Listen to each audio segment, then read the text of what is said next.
Have you ever sat down and had such a wonderful conversation with a friend or a family member and it was so meaningful and you guys genuinely got to know each other, you guys were vulnerable with each other and you learned so much about the other person and it just felt so fulfilling and magical and special to you. And you want to have more of those conversations but you don't know how because you're afraid that they find it cringe, you're afraid of making the moment seem too serious. You want to connect with these people in this intimate way. It's so hard to find the perfect opportunity to do so. And it's so hard to find friends who are willing to do so. A few weeks ago, I was sitting in a lecture theatre with a few of my friends, and a lot of them had to leave, and some wanted to leave early to go and meet another group of friends that we had. And there was this one Russian girl that had to go for a dance lesson, so she was going to stay in the class for a little bit longer. And instead of following my other friends to meet my other group of friends, I wanted to speak to this Russian girl because we were somewhat acquaintances and I wanted to get closer to her, right? And I have the courage to stand up and say, I'm going to stay with her and you guys can go first. During this period of time, I was feeling a little bit lonely. Although I have many friends and I know many people, not many people know exactly what I do online and stuff and what I genuinely care about. Because I tend to try to keep that to myself because I know some people could make it more than it is and make it some sort of issue, but that's besides the point. I was feeling a little bit lonely and I wanted to have more genuine connections in my school rather than just knowing a lot of people. So I stayed with this Russian girl and I just moved my seat over next to her and we just started talking. She put down her work to speak to me and I put down my book to speak to her as well.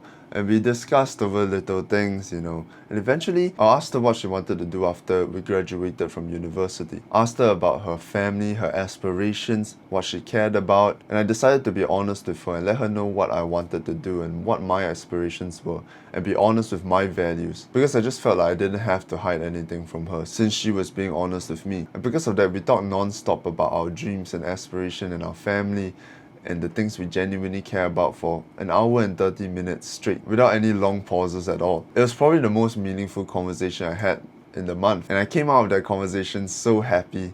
The rest of my day felt so fulfilled, and I was really thinking like, wow, you can have such an intimate conversation if both of you are willing to be honest and vulnerable in such a short period of time. I barely knew her before this, and it wasn't just about compatibility. We are people of complete different cultures. She's from Russia. I grew up in an Asian household. She's living alone now, traveling in a different country. I'm with a very paranoid and intrusive set of Asian parents with different values, different goals, different backgrounds, but yet we could connect on such an intimate level.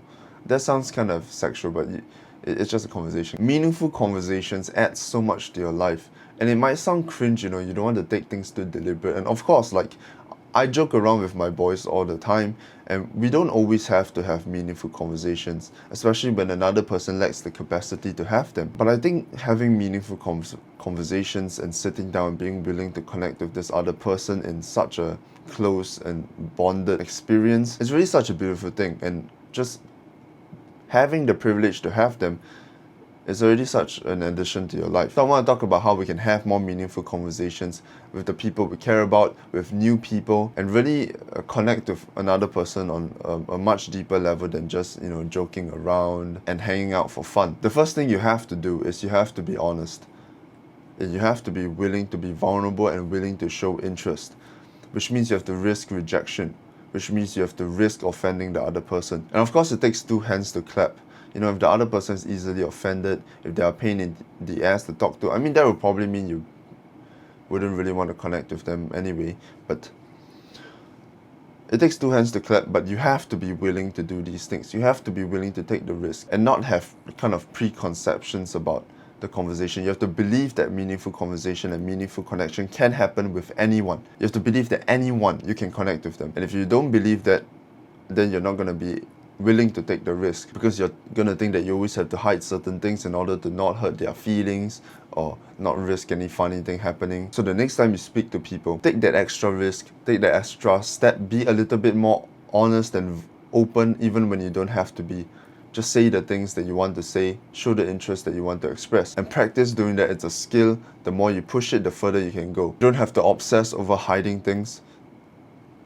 You've probably made up some excuse that you need to hide something from a certain person in order to not offend them or anything like that. Like for example, I personally don't want to work a 9 to 5. I think it's a restriction on life and I think it really, really sucks. And that might offend another person who doesn't mind working a 9 to 5, you know, if I go like, oh, imagine working a 9 to 5 and you don't have any freedom and you spend the rest of your life kind of living in this rat race and you'll never have the freedom to be the kind of person you want to be and do the things you want to do, and you spend the rest of your life being a corporate slave, having another person control your time and giving other people power over you. You know, you have to believe you can be honest about these things. And also there's skills to presentation. If you present these thoughts and ideas with a little bit of detachment, with a little bit less emotional abrasivity, whereby you are not open to hearing any alternative perspectives to your opinion, then that is terrible presentation, and the other person is going to sense that emotional insecurity from you and be unwilling to have a meaningful conversation with you. And in order to present things well so you can lead things to a meaningful conversation, what you want to do is work on your mental health and your mental capacity.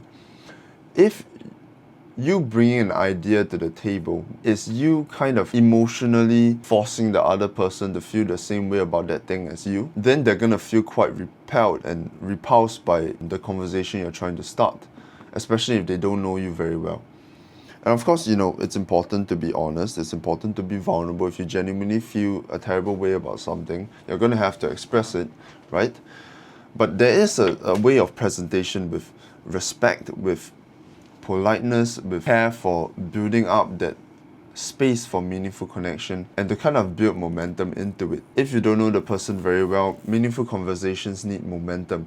They need trust and rapport, and they need both sides to constantly test the waters respectfully, and both sides with genuine interest in hearing from one another, and both sides with genuine intention to want to let the other person hear what they have to say as well. So if you want to have more meaningful conversation, you're going to need more mental capacity so that you can listen to another person and also not spew out what you want to say with emotional abrasivity. And being honest sounds very scary, but as long as you frame it well, it will be completely fine. I always thought that my ego, my arrogance, how I genuinely felt about things would push people away, would make people think I'm a disgusting, horrible person.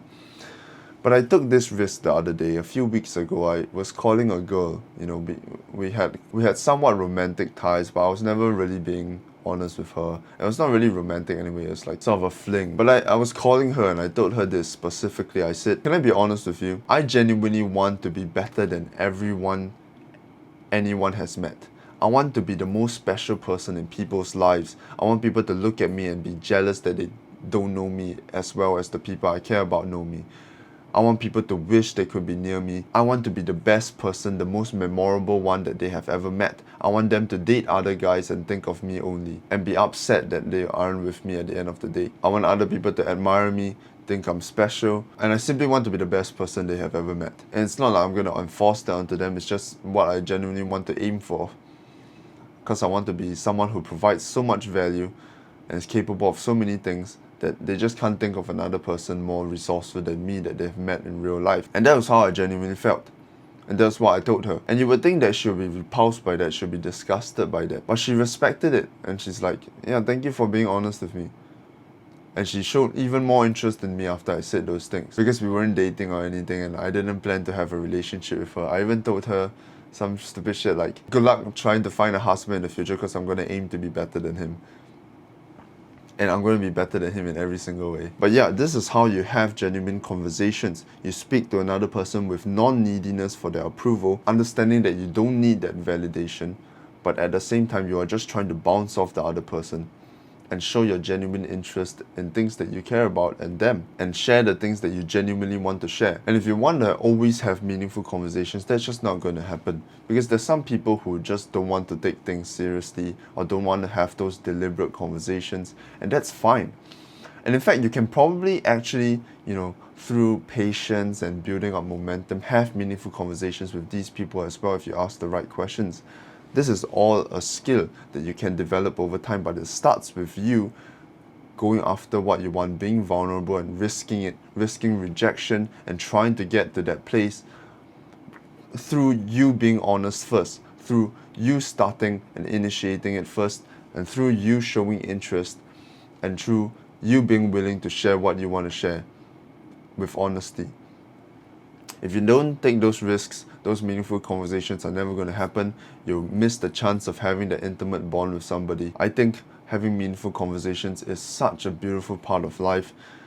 It brings you so close to another person, and it gets you to this stage where you and this other person are comfortable enough with each other that you can even sit in silence and feel happy that the other person is there with you, because you've developed this kind of trust through meaningful conversation, and you've built this wonderful relationship with the other person. And it is such a fulfilling experience to have this kind of connection with another person. You'll go home that day feeling amazing, with so much more direction, feeling like you're not alone, and it's just a beautiful thing, really. So take those risks, be honest, work on your mental health and mental capacity so you're non-needy, and go make those wonderful connections, go have those wonderful meaningful conversations. It's gonna be fucking beautiful. You got this. I love you. It's a better work.